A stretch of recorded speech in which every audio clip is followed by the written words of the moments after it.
Écoute bien. Le monde n'oublie rien. Il observe en silence. Il enregistre chaque geste, chaque parole, chaque mépris déguisé en franchise. Et un jour, il te sert exactement ce que tu as servi aux autres. Le monde est un miroir qui ne ment jamais. Tu peux tromper des gens, tu peux manipuler des apparences, tu peux faire croire que tu es noble alors que ton cœur est sec. Mais tu ne tromperas jamais la mécanique invisible des conséquences. Tu lances une pierre et tu t'étonnes quand le ciel te la renvoie en plein visage. Tu sèmes le poison, puis tu cries à l'injustice quand ta propre bouche commence à brûler. Voilà le problème de beaucoup de personnes. Elles aiment distribuer ce qu'elles seraient incapables de supporter. Elles donnent des leçons qu'elles n'accepteraient jamais de recevoir. Elles humilient, mais détestent être humiliées. Elles trahissent, mais pleurent quand on les trahit. Elles ignorent, puis s'effondrent quand on les oublie. Elles veulent le privilège de blesser sans jamais payer le prix de la douleur. Mais la vie fonctionne autrement. La vie a une élégance brutale.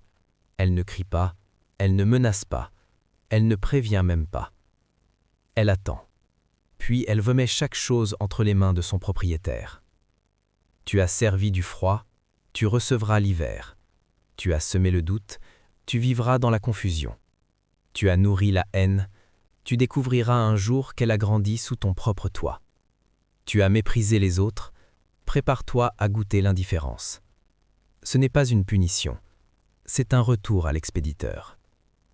Beaucoup passent leur vie à salir les tables des autres, puis s'indignent quand ils doivent manger seuls.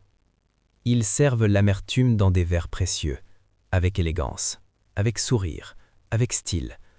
Mais lorsque la coupe revient vers eux, ils tremblent. Parce que ceux qui aiment blesser oublient toujours une chose. La douleur aussi connaît le chemin du retour.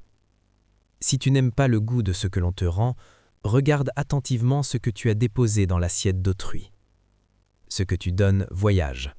Une parole méprisante voyage. Une trahison voyage. Une jalousie voyage. Un manque de respect voyage. Et tôt ou tard, cela revient frapper à ta porte. Les gens pensent souvent que la force, c'est d'être dur. Ils pensent que dominer, écraser, rabaisser, manipuler, c'est une preuve de puissance. Non. La vraie puissance n'est pas dans le froid. La vraie grandeur, c'est de pouvoir offrir une chaleur sincère dans un monde devenu glacial. C'est de rester juste dans un monde rempli de calculs. C'est de rester propre dans un monde qui glorifie la saleté intérieure. C'est de traiter les autres avec dignité, même quand beaucoup ont oublié ce mot. Parce que chaque acte est une signature. Chaque parole dit qui tu es. Chaque réaction révèle ton niveau. Chaque intention construit ton destin. Tu ne vis pas seulement ce qui t'arrive, tu vis aussi ce que tu as longtemps fabriqué, sans le savoir. Certains se demandent pourquoi leur vie devient lourde, pourquoi ils attirent les conflits, pourquoi la paix les fuit, pourquoi tout semble revenir contre eux. La réponse fait mal, parce qu'ils ont longtemps lancé des ombres et espéré récolter de la lumière. Impossible. On ne récolte pas la paix avec des mains habituées au chaos. On ne récolte pas l'amour avec un cœur entraîné à détruire. On ne récolte pas le respect quand on a vécu en méprisant les autres. Alors écoute bien ceci. Avant de parler, demande-toi si tu accepterais d'entendre les mêmes mots. Avant de trahir, demande-toi si tu survivrais à la même blessure. Avant de mépriser, demande-toi si ton ego supporterait le même traitement. Avant de jeter une pierre, regarde si ta maison est faite de verre. Le monde est un miroir. Il ne déteste personne, il ne favorise personne. Il reflète, simplement, froidement, parfaitement. Si tu veux une vie plus douce, deviens plus doux dans ce que tu distribues. Si tu veux du respect, offre-le sans calcul. Si tu veux de la loyauté, cesse de pratiquer la duplicité. Si tu veux la paix, arrête de fabriquer des tempêtes chez les autres.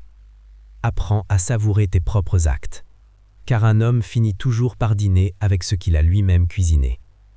Et le seul moyen de ne jamais être empoisonné par ta propre vie, c'est de cesser de verser du poison dans celle des autres.